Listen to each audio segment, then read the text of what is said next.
अस्मिता भाटे आणि प्रशांत भाटे ही जोडपं खरोखरच आई वडिलांनी आपल्या मुलांना कसं प्रोत्साहन द्यायचं याचं उदाहरण म्हटलं तरी काही हरकत नाही. या दोघांकडे बघितलं पाहिजे. या सांगलीतील एक नामवंत असा मेकअप स्टुडिओ आहे. मेकअप क्लासेस या ठिकाणी चालतात.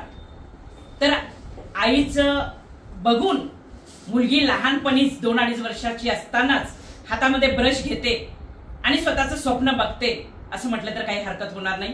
आज 10 वर्षाची आहे. 9 वर्षाची असतानाच तिनं रेकॉर्ड केलं होतं ते आपल्या सांगलीमध्ये, महाराष्ट्रामध्ये. पण आता ती 10 वर्षाची आहे आणि 10 वर्षाची असताना एक आंतरराष्ट्रीय एक्झाम पास होऊन आज सिडॅस्को सारखी मोठी अशी परीक्षा तिने पास झालेली आहे. आणि त्यामुळे तिच्याकडे येऊन मी तिचं अभिनंदन करतेय. विशेष करून त्यांच्या आई वडिलांचं अभिनंदन करतेय. आणि येणाऱ्या काळामध्ये धैर्य अशी मुलगी पुढे जाणार आहे की ती जगामध्ये तिचं नाव कमवेल. आज जगामध्ये तर तिचं नाव गेलेलंच आहे. अत्यंत छोटी मुलगी जी मेकअप आर्टिस्ट झालेली आहे. अनेक कलाकारांचं मेकअप तिने केलेलं आहे. परंतु नक्कीच तिला उदंड असं यश त्या मिळालं पाहिजे अशी मी गणरायाकडे प्रार्थना करते.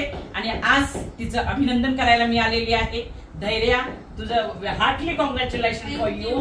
आणि पुढे जा, अशीच पुढे जा.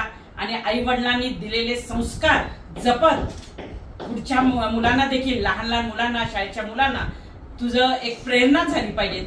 त्या पद्धतीनं तू पुढं वाग, पुढं चाल. आणि माझ्याकडून तुला लाख शुभेच्छा आहे. थँक्यू.